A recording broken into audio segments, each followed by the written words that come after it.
여러분 안녕하십니까? MTN 투데이입니다. 내년 우리나라 경제는 올해보다 더 어려워질 것이란 전망들이 많습니다. 실제로 트럼프 정부의 보호무역주의 강화와 또 중국의 규제 확대 등 부정적 변수들이 예상됩니다. 하지만 경쟁력을 갖춘 기업들에겐 기회가 될 수 있다는 긍정적인 전망도 있습니다. 2017 MTN 기획 특집 위기를 기회로 첫 순서 박명우 기자가 보도합니다.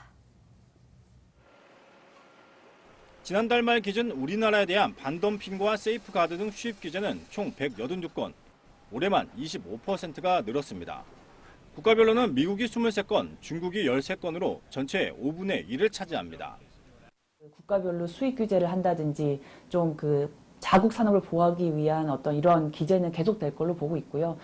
지금의 미국의 어떤 주 타겟은 사실 중국 쪽에 많이 맞춰져 있지만 우리나라가 이제 중국이랑 수출 구조가 비슷하다 보니까 기본적으로 같이 이제 이렇게 규제를 당할 수밖에 없는 형국이고요.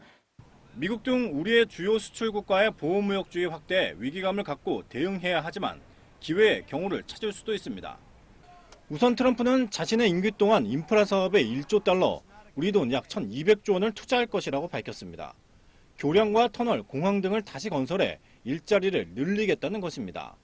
때문에 현지 업체들과 합작회사 설립이나 인수합병을 추진한다면 우리 건설사들이 기회를 엿볼 수 있습니다. 건설 기자재나 통신 인프라 등 ICT 분야도 신규 건물 건설 증가로 수출 확대가 기대됩니다. 약강이나 공약 역시 우리 제약업계에 기회로 작용할 수 있습니다. 의약품 가격 자유 경쟁과 해외 의약품 수입 제한 완화 등이 예상되는 만큼 북제약 수출 확대를 노릴 수 있습니다. 셰일가스를 중심으로 한 에너지 산업 활성화는 가장 주목할 분야입니다.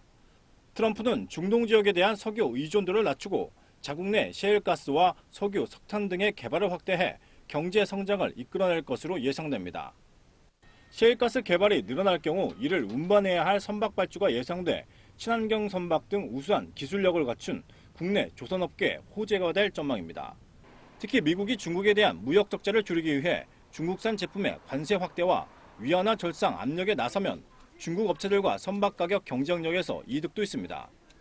인프라 개발이나 아니면 이제 에너지 산업 개발, 그 다음에 제조업 부흥이 있는데요. 그쪽에서 우리 기업들의 기회가 좀 있을 것 같습니다. 특히 인프라 개발 프로젝트에는 한 1조 달러 규모 정도가 투자가 될 것 같은데 그쪽에서 우리 건설업체나 기자재나 IT 서비스 공급 이런 것들도 좀 기회가 있을 것 같습니다. 석유화학업종은 미국의 원유 생산량 확대에 따른 유가 하락으로 정제 마진 증가와 미국 업체들의 글로벌 시장 공략 강화 등 득과 실이 얽힌 만큼 철저한 대비가 필요하다는 분석입니다. 머니투데이 방송 박명호입니다.